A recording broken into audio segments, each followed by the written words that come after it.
1979 में एक 19 साल का लड़का कनाडा की एक लकड़ी की कंपनी में काम करता था, लेकिन उसको क्या पता था कि वो दुनिया का सबसे अमीर आदमी बनने वाला है।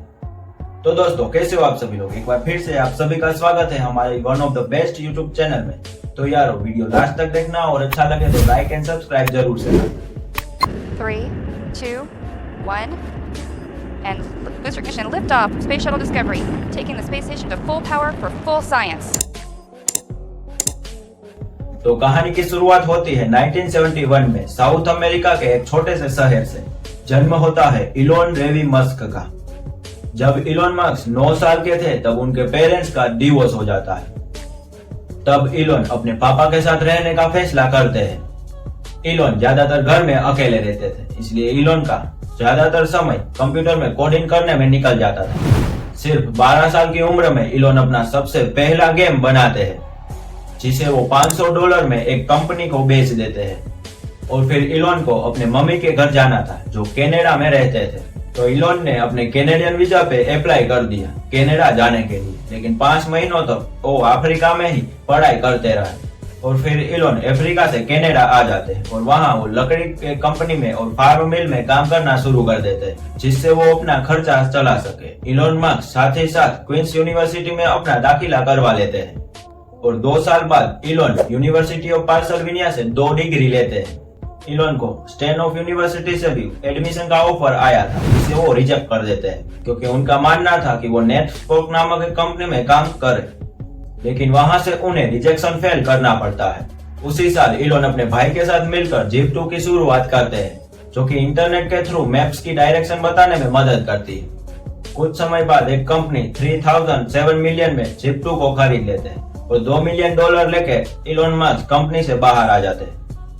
और उसी साल इलोन X.com की शुरुआत करते हैं और कुछ ही समय में उसे काफी ज्यादा कस्टमर यूज करना शुरू कर देते हैं।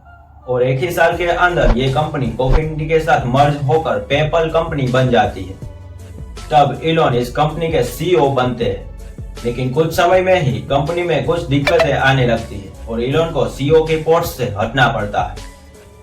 अगले ही साल पेपल को ईबे कंपनी ऑक्यूपाई कर लेती है $1.5 बिलियन में, जिससे इलोन को मिलते हैं $176 मिलियन। 2017 में इलोन पेपल से X.com को खरीद लेते हैं और आज आप सभी को पता होगा कि X.com आज की तारीख में कौन सी कंपनी है।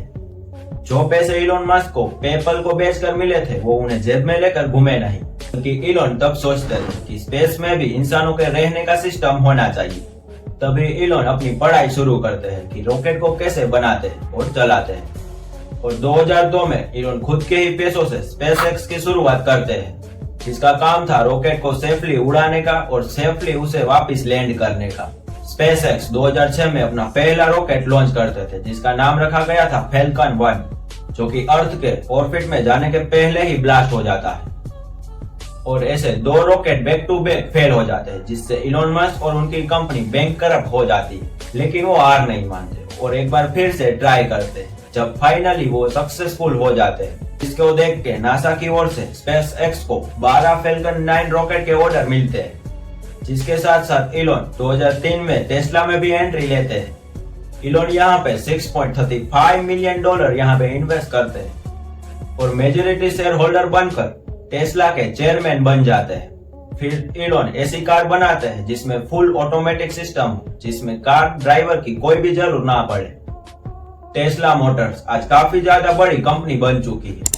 टेस्ला का मेन मकसद था पोल्यूशन को कम करना। तो दोस्तों, ये कहानी थी one of the most richest person on earth. अगर आपको ये वीडियो